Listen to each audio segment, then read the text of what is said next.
जब भी हम किसी को अपने टीवी चैनल पे या फिर अपने सामने स्केटिंग करते देखते हैं तो हमारा मन बहुत खुश हो जाता है। हम ये सोचते हैं कि काश हम भी स्केटिंग कर पाते, हम भी हवा को चीरते हुए आगे बढ़ पाते बिना किसी के सहारे से। आज स्केटिंग मनोरंजन का एक बेहतरीन साधन है और सस्ता भी है। स्केटिंग अब स्कूलों में भी सिखाई जाती है। स्केटिंग सिर्फ मनोरंजन का ही साधन नहीं है, बल्कि आप इसे एज अ करियर भी चुन सकते हैं या फिर स्केटिंग में यूज होने वाले स्केटबोर्ड का बिजनेस भी शुरू कर सकते हैं। आपके साथ मैं हूं अभिषेक शर्मा। आज इस इंडस्ट्रियल वीडियो के माध्यम से हम नजदीक से जानेंगे और समझेंगे कि किस प्रकार से स्केटबोर्ड और रोलर स्केट को बनाया जाता है।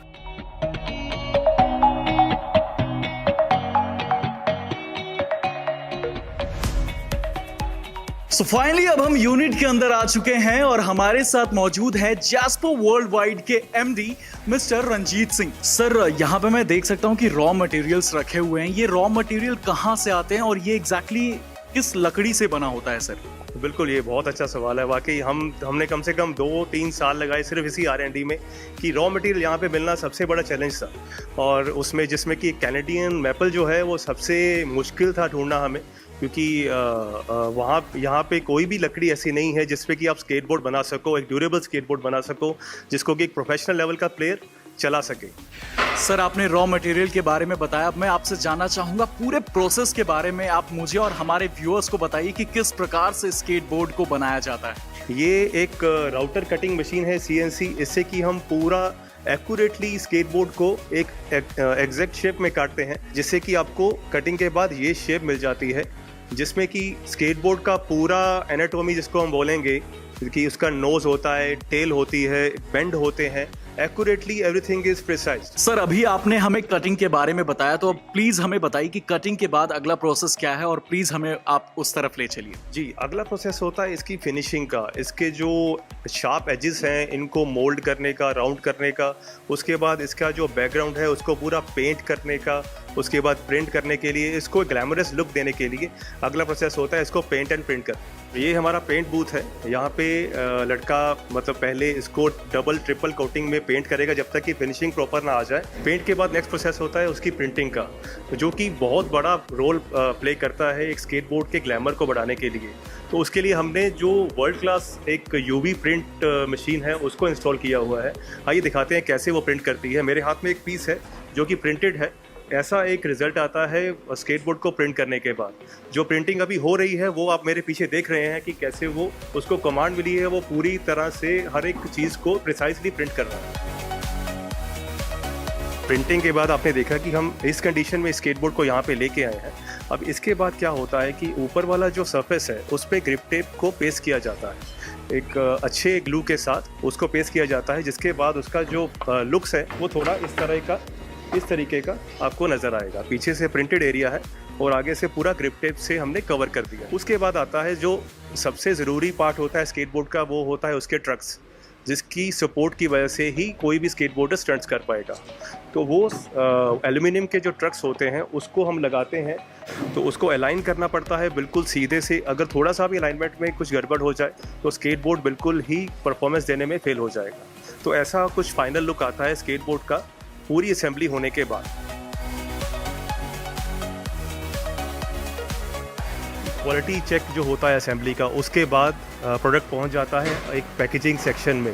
पैकेजिंग सेक्शन से फिर ये अपनी डेस्टिनेशन के लिए निकल जाएगा।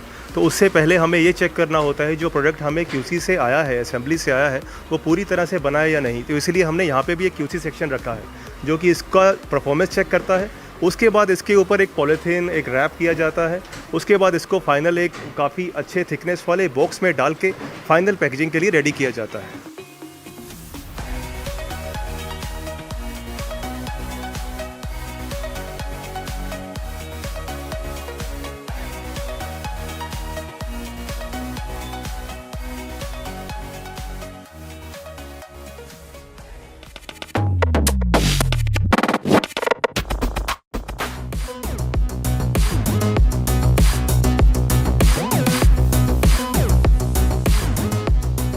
सो इस वक्त हम मौजूद हैं रोलर स्केट के मशीनरी सेक्शन में, जहां पर रोलर स्केट के पार्ट्स बनाए जाते हैं। सर, यहाँ पे क्या क्या बनता है और क्या किन चीजों का इस्तेमाल होता है एज अ रॉ मटेरियल?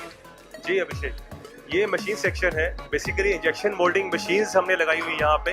तो इस पे अलग अलग प्रोसेस किए जाते हैं, जिसमें कि कुछ स्केटबोर्ड के पार्ट्स होते हैं, कुछ रोलर स्केट्स के पार्ट्स होते हैं, उसके अलावा हेलमेट्स के शेल्स होते हैं। जो भी प्लास्टिक की प्रोसेसिंग है वो सारी इसी सेक्शन में होती है।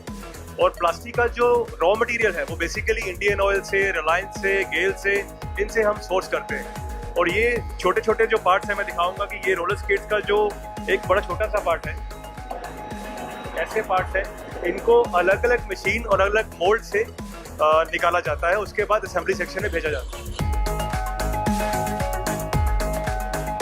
जैसे हमने देखा मशीन सेक्शंस में कि कैसे अलग अलग पार्ट्स अलग अलग मोल्ड के थ्रू निकल रहे हैं वहाँ से।